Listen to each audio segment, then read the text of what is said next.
All right, leveling feet pot deux. I hate always being right, but I'm going to show you something right now. I'll get you a close-up, and then I'm going to show you how we had to put them in, just in case you guys have to go through the same thing. If you look down here, get you close-up.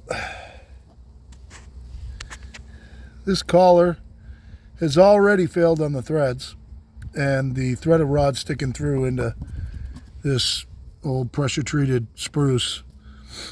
That's what's going to happen to all of them. So before we get crazy, before we put these down on landscape timbers, we're going to have to lift this up. We have to yank all these off and put a 3/4 nut on these to go above that collar. And really what it needs is, you could get rid of these. You don't even need them. It's a dumb design. You can get rid of this, put a 3/4 nut on that. At least I think that's 3/4 thread. Put a 3/4 nut on that, and then have a square plate steel with a 3/4 hole drilled in it for the nut to sit on top of, and Bob's your uncle. That's what it needs. It would have been a friggin' lot cheaper to cut out a little 4x4 piece of plate steel, since they have all this steel lying around everywhere when they're manufacturing. All you would need was a little 4x4 inch piece of 1/4 inch steel, like they made these feet out of right here, with a 3/4 hole in it and a 3/4 nut on that, and you'd get 100, I don't even know how many, can't do the arithmetic fast, but way more flotation pounds per square inch on a little 4" by 4" plate steel with a 3/4 hole in it, and it can never fail. And this one's failed instantly, first thing, just like I said. So it's a dumb design. They're all going to fail eventually. They are all in, so you can see what they look like. If you didn't watch the first video on these feet, please watch the first video so you know what I'm talking about. And I'll show you quick how to put them in. So what you do is you yank out this bolt right here. It's the same bolt on every cross bunk. You pull this bolt out right here. If you're like us, these were sitting on the block, so you were actually probably missing these two bottom bolts anyway, but if you have them in, you have to take them out. You hook the back side on this, just get a nut started on it, and you lift the front side of this foot right here up until this carriage bolt comes through, and then just thread a nut on the bottom, and then just do this one. It's that simple. We lifted, because we were sitting on these blocks, I took the Bobcat, I forked it in this second passage right here, picked them up, put those 4 on first. We'll put it back down, and then went down the end and grabbed it. Well, you can see where the Bobcat's sitting. Grabbed it right here, picked this end up, and put all the rest of them on, and then put the whole thing down. So that's what we did, but as you can see, one of those collars has already failed. Stupid design. Whatever engineer thought that was a good idea, I'd fire him. So Norwood, if you watch this, I'd fire that engineer. That's the dumbest thing I've ever seen.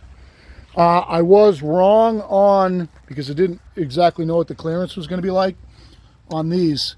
Norwood, it makes no sense to notch the top of that flange for a long extension, because they don't clear in here.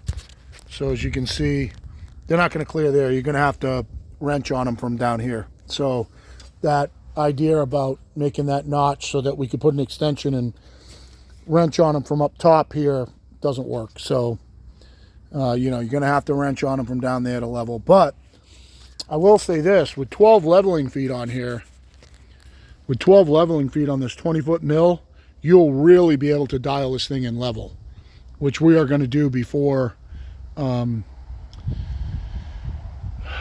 We're going to get it real super close before we even before we tighten down, the whole frame. and then we'll string the carriage tracks when they get us the ones that we're missing. We're missing a 4-footer there, a 4-footer there, and 2 2-footers on the end. They just didn't get sent. So that's where we are. Feet are on. We're going to lift up one side. We're going to pull out the blocks. We're going to put our big landscape timber in, put it down on it, do the other side, same thing. But when we do it, when we lift up this side, we're going to go in, we're going to pull off every one of those collars. We're going to thread a 3/4 nut on there. We'll put the collar back on, snug it back up so it can't go anywhere. And then for now, until I get a chance to cut a whole bunch of plate steel, that's how we'll do it for now. And put them back down. At least the collars give you some flotation. I don't know how big they are, but they're like 1.5 inches. So divide your pounds per square inch times 12 1.5 is 16. So whatever this weighs divided by 16 is your amount of weight on that foot. So that's it. So that's part 2 on the leveling feet, and we'll update when we get further. Say hi to everybody. Say Happy New Year to Billy and Kate. And thanks for following along. Hope we helped somebody out. Hit like, subscribe, share it if you want. Our channel's not monetized. It's just education. And hopefully you get something out of this to help you. Because if you didn't watch my second part 2 of, the first one was just an unboxing, but part 2 was talking about the process of putting this together.